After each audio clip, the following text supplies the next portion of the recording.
네, 지방선거가 끝나자마자 정치권은 저마다 당을 혁신하겠다고 목소리를 높이고 있습니다. 먼저 참패에 가까운 성적표를 받은 민주당, 이 패배의 원인이 어디에 있냐는 이른바 책임론을 둘러싸고 개파 간 신경전이 가열되고 있습니다. 압승을 거둔 국민의힘도 혁신위원회를 출발시키고 앞으로 총선까지 내다보겠다고 했습니다. 손서영 기자입니다. 대선에 이어 지방선거까지 2연패 성적표를 받아든 민주당. 위기감 속에 오는 8월 전당대회까지 당 혁신 논의를 주도할 새 비대위를 구성하기로 가닥을 잡았습니다. 4시간 가까이 이어진 난상 토론. 지방선거를 이유로 대선 평가가 제대로 이뤄지지 않았던 게 문제라는 데는 공감대를 이뤘습니다. 지난 대선부터의 평가가 이루어지지 않은 부분들에 대해서 문제의식이 굉장히 강했습니다.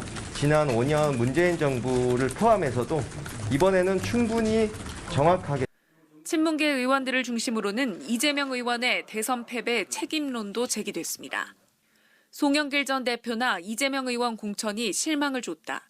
전당대회 출마는 적절치 않다는 주장도 나왔습니다. 이재명 의원은 불참했고 측근 의원들도 공개 발언을 하지 않았습니다. 한 사람들 얘기만 하니까 같은 입장 얘기만 하니까 싸울 일이 없지. 이런 가운데 이낙연 정세균계 의원들은 의원 친목 모임을 해체한다고 밝혔습니다. 당 분열 소지를 사전에 차단하겠다는 건데 대표 선출 전당대회를 앞두고 이재명계를 압박하려는 의도란 해석도 나옵니다.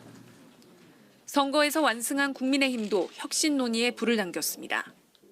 지고 있을 땐 또 개혁도 안 돼요. 이길 때 바꿔야 됩니다. 감사원장 출신 최재형 의원이 혁신위원장을 맡았는데 초점은 공천 개혁입니다. 2년 뒤 총선 미리 준비하겠다는 겁니다.